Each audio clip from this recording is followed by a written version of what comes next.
Welcome to Sound and Fury Book Reviews. As usual, I'm Tina, and today I'm going to be doing a single book review of Black Sun by Rebecca Roanhorse. It's a fantasy from last year, I think October 2020. I couldn't not put this down. So this review contains no spoilers. Black Sun follows three characters. We have Serpio, who is this blinded, scarred young man traveling to meet his destiny. We have Ziala, a magical sea captain, and we have Narapa, a newly appointed high priest of the sun. So all of these people are waiting for the solar eclipse when this prophecy is said to be evoked. Okay, the sea captain doesn't really care about that, but the other two are very invested in this moment. So the setting of this book draws you in right away. It's a fantastical world based on myths from pre-colonial Americas, which is great because usually a lot of our fantasy is based on, you know, European backdrops. There aren't a lot of like South American focused fantasy, at least in English. There's a magic system that I liked because it doesn't contain a bunch of rules or a bunch of exposition, and there's no magic school, which is nice. And there are several like mythological creatures that were really interesting. I will admit I couldn't really picture kind of what the places looked like, but places don't really matter that much to me as much as the stuff that happens in them, so I didn't really care. Also, there's boats in this, and I very much enjoy boats. I love boats, and any book that features a ship and the sea, I tend to approach favorably already. I'm a little bit biased when it comes to boating. The two of the main characters are exceptional. Ziala is feisty and brave, and she's like the personification of freedom. I loved how she just kind of did what she felt like, and she didn't worry about the future. Like, she's like, yeah, okay, I'll just sell my boat. I'm like, what are you gonna do? I'm stuck in this place. She doesn't care. She was just super cool. I really liked her. Her magic that she had was really interesting too, and I was glad. What I really liked was that, I said this before, but I really liked how the magic was not like explained in detail. We're just kind of meant to accept this and kind of figure it out on our own, which I actually prefer.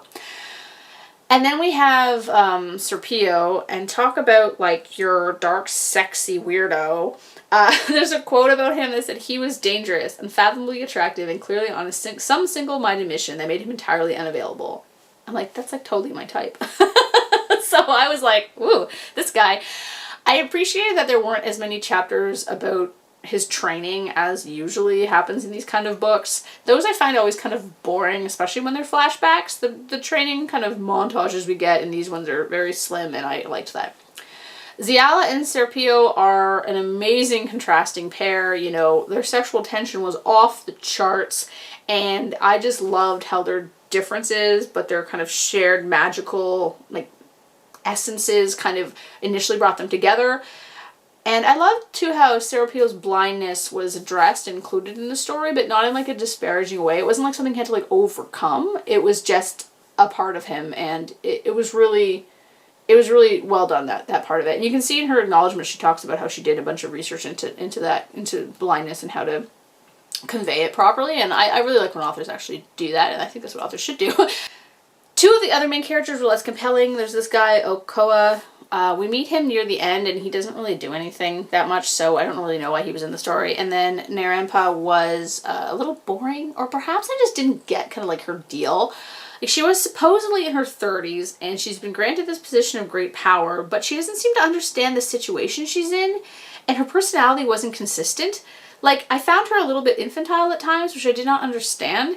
In truth, I found her section of the book rather unnecessary, even though it was still interesting. It just felt like it existed only to kind of provide background to Serpio's journey, like the reason, what he was up against. So I was like, she didn't really have, she had her own plot, but it just wasn't a compelling plot.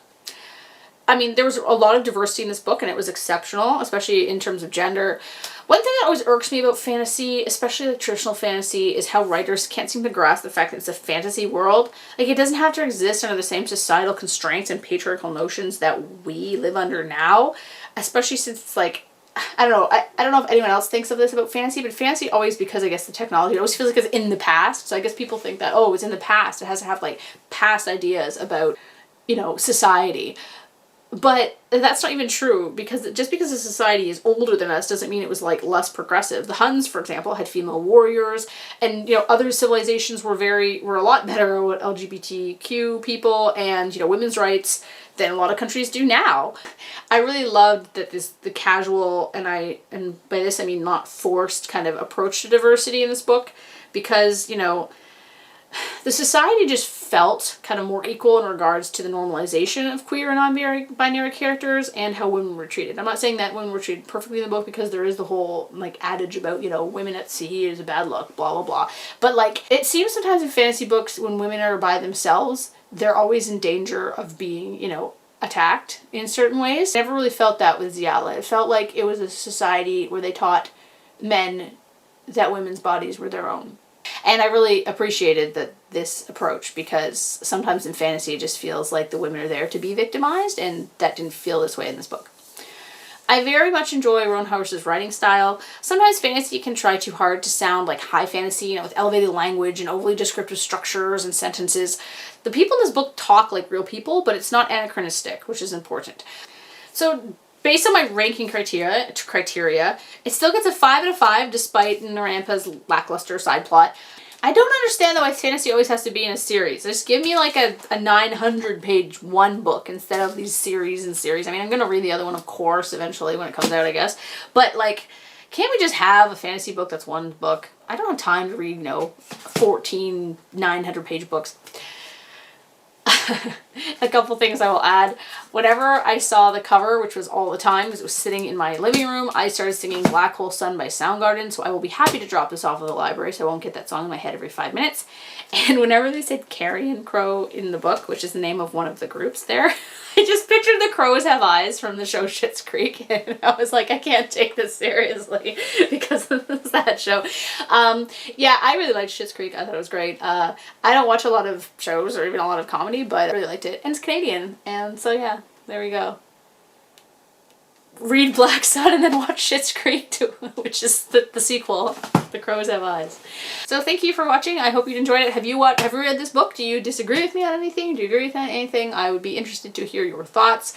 Sometimes when I get really engaged in a story, I sometimes forget to look at it in a critical way. So if I've missed something major, let me know.